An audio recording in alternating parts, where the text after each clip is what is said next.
அனைவருக்கும் வணக்கம் நண்பர்களே. இந்த பதிவில் என்ன பார்க்க போகிறோம்னா, திருச்செந்தூரில் 12 ஆண்டுகளுக்கு ஒரு முறை பார்த்திங்கன்னா கும்பாபிஷேக விழாவானது நடைபெறணும் சொல்லலாங்க.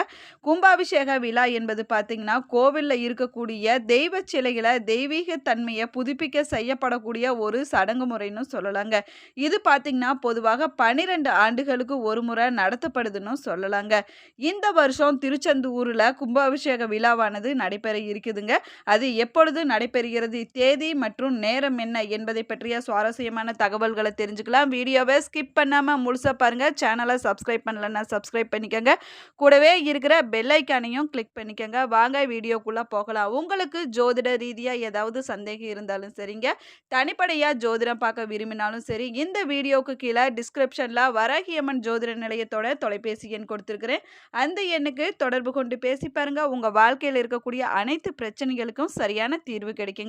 வாங்க வீடியோக்குள்ள போகலாம். உலக புகழ்பெற்ற திருச்செந்தூர் முருகன் கோவில்ல பாத்தீங்கன்னா திருப்பணிகள் அனைத்துமே நிறைவடைஞ்சிருச்சுன்னு சொல்லலாங்க.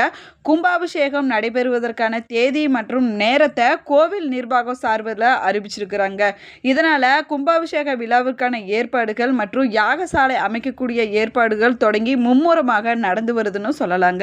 தமிழ் கடவுளான முருக பெருமானுடைய அறுபடை வீடுகள்ல இரண்டாம் படை வீடாக இருக்கக்கூடியது திருச்செந்தூர் சுப்பிரமணிய சுவாமி கோவில்னு சொல்லலாங்க. இந்த கோவில்ல பாத்தீங்கன்னா தினமும் ஆயிரக்கணக்கான பக்தர்கள் வந்து முருகப்பெருமான தரிசனம் செஞ்சுட்டு போறாங்க. முருகப்பெருமானுடைய கோவில்கள்ல பாத்தீங்கன்னா வைகாசி விசாக திருவிழா பாத்தீங்கன்னா சிறப்பாக கொண்டாடப்பட்டுச்சுன்னு சொல்லலாங்க. இந்த நிலையில திருச்செந்தூர் முருகன் கோவில்ல கும்பாபிஷேகம் நடத்தப்படும் தேதி மற்றும் நேரத்தை கோவில் நிர்வாகம் அறிவிச்சிருக்குதுங்க. முருகப்பெருமான் சூரபத்மனை வதம் செய்த பிறகு அவரை அவதார நோக்கம் நிறைவேறிய தலமாகவும் திருச்செந்தூர் திருத்தலம் விளங்குதுன்னு சொல்லலாங்க. அதே போல முருகப்பெருமான் குரு பகவானுக்கு ஆட்சி அருளிய தலமாகவும் திருச்செந்தூர் தலம் விளங்குதுங்க. அதே போல முருகப்பெருமான் சிவ பூஜை செய்யும் கோலத்துடன் காட்சி அளிக்கக்கூடிய தலமாகவும் திருச்செந்தூர் தலம் விளங்குதுன்னு சொல்லலாங்க. முருகப்பெருமானே தன்னுடைய திருக்கை வேளால நாளை கிணற்றை உருவாக்கிய தலமாகவும் இருக்குதுங்க. அபிஷேகத்திற்கு பிறகு முருகப்பெருமானின் திருமேனில வியக்கக்கூடிய அதிசயம் இந்த ஸ்தலத்தில் மட்டும்தான் நடக்குதுன்னு சொல்லலாங்க. இப்படிப்பட்ட பல பெருமைகளையும் சிறப்புகளையும் கொண்டிருக்கக்கூடியது திருச்செந்தூர் திருத்தலம்னு சொல்லலாங்க. இங்கு நடைபெறக்கூடிய கந்த சஷ்டி பெருவிழாவின் நிறைவு நாளான சூரசம்ஹார விழா மிக உலக புகழ் பெற்றதுன்னு சொல்லலாங்க. தூத்துக்குடி மாவட்டத்தில் அமைஞ்சிருக்கக்கூடியது திருச்செந்தூர் முருகன் கோவில்னு சொல்லலாங்க. இங்கு பார்த்தீங்கன்னா 12 ஆண்டுகளுக்கு ஒரு முறை கும்பாபிஷேகம் நடைபெறும்னு சொல்லலாங்க. கும்பாபிஷேக பணிகள் நடைபெற்று வந்ததுன்னு சொல்லப்படுதுங்க. திருச்செந்தூர் முருகன் கோவிலில் பார்த்தீங்கன்னா 12 ஆண்டுகளுக்கு பிறகு ரூபாய் 300 கோடி மதிப்பீட்டில் பெருந்திட்ட வளாக பணிகள் நடந்து வந்துச்சுன்னு சொல்லலாங்க. இந்த பணிகள் பார்த்தீங்கன்னா முடிவடைந்து விட்டதால கோவில் கும்பாபிஷேகான தேதி மற்றும் நேரத்தை கோவில் நிர்வாகம் அறிவிச்சிருக்குதுன்னு சொல்லலாங்க. திருச்செந்தூர் அருள்மிகு சுப்பிரமணிய சாமி கோவிலில் 12 ஆண்டுகளுக்கு பிறகு வரக்கூடிய ஜூலை 7ஆம் தேதி கும்பாபிஷேக விழாவானது நடைபெற இருக்குதுன்னு சொன்னாங்க. அன்றைய நாளில் காலை 6:15 மணி முதல் 6:50 மணிக்குள் கும்பாபிஷேகம் நடைபெறும்னு கோவில் நிர்வாகத்தால் அறிவிக்கப்பட்டிருக்குதுங்க.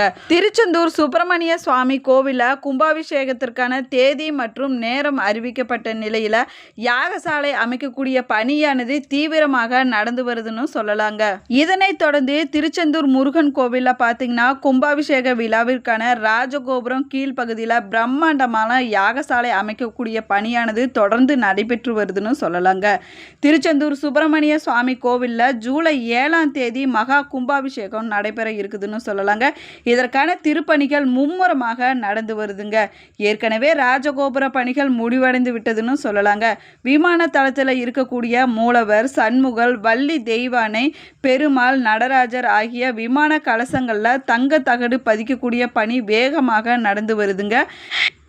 இது ஒரு புறம் இருந்தால் கூட கும்பாபிஷேக விழாவுக்கான ராஜகோபுரம் கீழ்ப்பகுதியில் பிரம்மாண்ட யாகசாலை அமைக்கக்கூடிய பணியானது தீவிரமாக நடைபெற்று வருதுன்னு சொல்லலாங்க. 8000 சதுர அடியில் யாகசாலையும் 2000 சதுர அடியில் பக்தர்கள் அமர்ந்து யாகசாலையில் பூஜை காணக்கூடிய வகையில் கேலரியும் அமைக்கப்பட்டிருக்குதுன்னு சொல்லலாங்க. யாகசாலையில் 76 யாக குண்டங்கள் அமைக்கப்பட்டிருக்குதுன்னு சொல்லலாங்க. ஜூலை 1ஆம் தேதி யாகசாலை பூஜையானது தொடங்க இருக்குதுங்க. இதனைத் தொடர்ந்து யாகசாலையில் 64 ஓதுவார் மூர்த்திகளை கொண்டு பக்க வாத்தியங்களோடு 12 திருமுறைகளும் திருப்புகழ் கந்தர் அனுபூதி ஆகியவை தமிழில் முற்றொருதல் நடக்கும்னு கோவில் நிர்வாகத்தால் அறிவிக்கப்பட்டிருக்குதுன்னு சொல்லலாங்க. திருச்செந்தூர் சுப்பிரமணிய சுவாமி கோவிலில் 2025ஆம் ஆண்டு ஜூலை 7ஆம் தேதி திருக்குட நன்னீராட்டு பெருவிழா நடக்க இருக்குதுன்னு சொல்லலாங்க. இதற்காக 8000 சதுர அடியில் 76 யாக குண்டங்களும் பிரம்மாண்ட வேள்வி சாலைகளும் அமைக்கப்பட்டிருக்குதுன்னு சொல்லலாங்க. வேள்வி சாலை வழிபாடு நாட்களில் தேவ பாராயணம், திருமுறை விண்ணப்பம், நாதஸ்வர இன்னிசையும் நடைபெறும்னு சொல்லலாங்க. அது மட்டும் இல்லாமல் அன்றைய நாளில் காலை 7 மணி முதல் மதியம் 1 மணி வரையிலும், மாலை 4 மணி முதல் இரவு 9 மணி வரையிலும் 64 ஓதுவார் மூர்த்திகளை கொண்டு பக்க வாத்தியங்களுடன் 12 திருமுறைகளும் திருப்புகழ் மற்றும் கந்தர் அனுபூதி முதலான தமிழ் வேதங்கள் முற்றொருதல் நடைபெறும்னு சொல்லலாங்க. இந்த தலத்தில் பார்த்தீங்கன்னா திருமண தடை இருக்கக்கூடியவங்க இந்த தல இறைவனோட வேண்டிக் கொண்டாங்கன்னா நல்ல வரன்கள் அமையும்னு சொல்லலாங்க. அதே போல் இந்த தலத்தில் இருக்கக்கூடிய சுவாமிக்கும் அம்பாளுக்கும் அபிஷேகம் செய்தும் வஸ்திரம் அணிவித்தும் தங்களுடைய நேர்த்தி கடன்களை பக்தர்கள் செலுத்துவாங்கன்னு சொல்லலாங்க. அதே போல் திருச்செந்தூரில் சண்முகருக்கு தினமும் 9 கால பூஜைகள் நடைபெறுதுன்னு சொல்லலாங்க.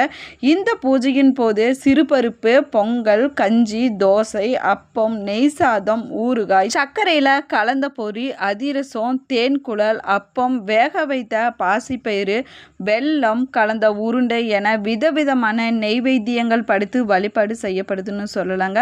அதே போல் தினமும் உச்சிக்கால பூஜை முடிந்த பிறகு ஒரு பாத்திரத்தில் பால் அன்னம் எடுத்து கொண்டுட்டு போய் மேலதாளத்துடன் கடலில் கரைக்கிறாங்க. இதனை கங்கை பூஜைன்னு சொல்கிறாங்க. திருச்செந்தூரில் முருகப்பெருமான் மும்மூர்த்திகளின் அம்சமாக காட்சி தராருன்னு சொல்லலாங்க. இந்த தலத்தில் பார்த்திங்கன்னா ஆவணி மற்றும் மாசி மாத திருவிழாவின் போது சிவன், விஷ்ணு, பிரம்மா என மும்மூர்த்திகள் அம்சமாக காட்சி தருவாங்கன்னு சொல்லப்படுதுங்க. விழாவின் 7வது நாளான மாலை நேரத்தில் சிவப்பு நிற வஸ்திரம் சாத்தி சிவபெருமான் காட்சி தராருன்னு சொல்லலாங்க. மறுநாள் 8ஆம் நாள் அதிகாலையில் இவர் வெண்ணிற ஆடையில் பிரம்மாவின் அம்சமாக அருளுவாருன்னு சொல்லலாங்க.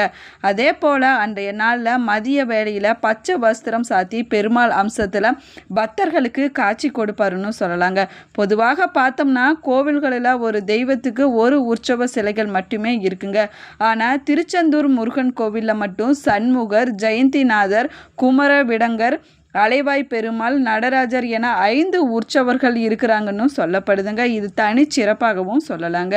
இவர்கள் அனைவருக்குமே தனித்தனி சன்னதிகள் இருப்பது இந்த ஆலயத்தில் தனி சிறப்பாகவும் சொல்லப்படுதுங்க. இவர்களின் குமர விடங்கரை மாப்பிள்ளை சுவாமி என்றும் அழைக்கப்படுறாருங்க. முருகப்பெருமானுடைய அறுபட வீடுகளில் திருச்செந்தூர் மட்டுமே கடற்கரையில் அமைஞ்சிருக்க கோவிலாகுங்க. மற்ற 5 கோவில்கள் பார்த்திங்கன்னா மலை கோவிலாகவும் அமைஞ்சிருக்குதுன்னு சொல்லலாங்க. உண்மையில் பார்த்தோம்னா திருச்செந்தூரும் மலைக்கோவில்னு சொல்லலாங்க. இந்த கோவில் பார்த்திங்கன்னா கடற்கரையில் இருக்கும் சந்தன மலையில் தான் அமைஞ்சிருக்குதுன்னு சொல்லலாங்க.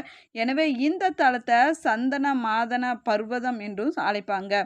காலப்போக்கில் இக்குன்று மறைந்து விட்டதாகவும் சொல்லப்படுதுங்க. தற்போது இந்த கோவிலில் 2 பிரகாரத்தில் பெருமாள் சன்னதி அருகிலும் வள்ளி குகைக்கு பக்கத்திலும் சந்தன மலை பார்த்திங்கன்னா சிறு குன்று மாதிரி புடைப்பாக காணப்படுதுன்னு சொல்லலாங்க. அதே போல் திருச்செந்தூர் முருகன் பார்த்திங்கன்னா ஞான குருவாக அருள் பாலிக்கிறாருன்னு சொல்லலாங்க. அசுரர்களை அழிப்பதற்கு முன்னாடி குரு பகவான் பார்த்திங்கன்னா முருகனுக்கு அசுரர்களை பற்றிய வரலாற்றை இந்த தலத்தில் தான் முருகப்பெருமானிடம் கூறியதாகவும் சொல்லப்படுது. எனவே தான் இந்த தலம் பார்த்திங்கன்னா குரு தலமாகவும் விளங்குதுன்னு சொல்லலாங்க. அதே போல் சூரபத்மனை சம்ஹாரம் செய்து வந்த முருகப்பெருமான் இந்த தலத்தில் சுப்பிரமணியராக 4 கரங்களுடன் காட்சி அளித்தாருன்னு சொல்லப்படுதுங்க. இவரது வலக்கையில் பார்த்திங்கன்னா மலர் வைத்தும் சிவபூஜை செய்தபடி தவக்கோலத்தில் இருப்பது சிறப்பான அமைப்பாகவும் சொல்லப்படுதுங்க. இவரது தவம் கலைந்துவிடக்கூடாது என்பதற்காக இவருக்கு பிரகாரம் எதுவுமே இல்லைன்னு சொல்லப்படுதுங்க. அதே போல் இவருக்காக பிரதான உற்சவர் சண்முகர் தெற்கு நோக்கி தனி சன்னதியில் அருள் பாலிச்சிட்டு வராங்கன்னு சொல்லுதாங்க. இவரை சுற்றி வழிபட பிரகாரம் அமைஞ்சிருக்குதுன்னு சொல்லலாங்க. அதே போல் மூலவருக்கு உரிய பூஜை மற்றும் மரியாதை இவருக்கும் செய்யப்படுதுன்னு சொல்லலாங்க. எனவே தாங்க திருச்செந்தூர் தலத்தில் 2 மூலவர்கள் இருப்பதாகவும் சொல்லப்படுதுங்க. அதே போல் திருச்செந்தூர் சுப்பிரமணிய சுவாமி கோவில் உள் பிரகாரத்தில் பார்த்தீங்கன்னா வெங்கடேச பெருமாள் கோவில் அமைஞ்சிருக்குதுன்னு சொல்லலாங்க. இங்கு பெருமாள் கையில் சக்கராயுதம் எதுவுமே இல்லைங்க. அதனை தான் முருகப்பெருமானுக்கு சூரசம்ஹாரம் செய்ய வழங்கி விட்டதாகவும் சொல்லப்படுதுங்க. திருச்செந்தூர் கோவிலில் இலை விபூதி பிரசாதம் மிகவும் விசேஷமானதுன்னு சொல்லப்படுதுங்க.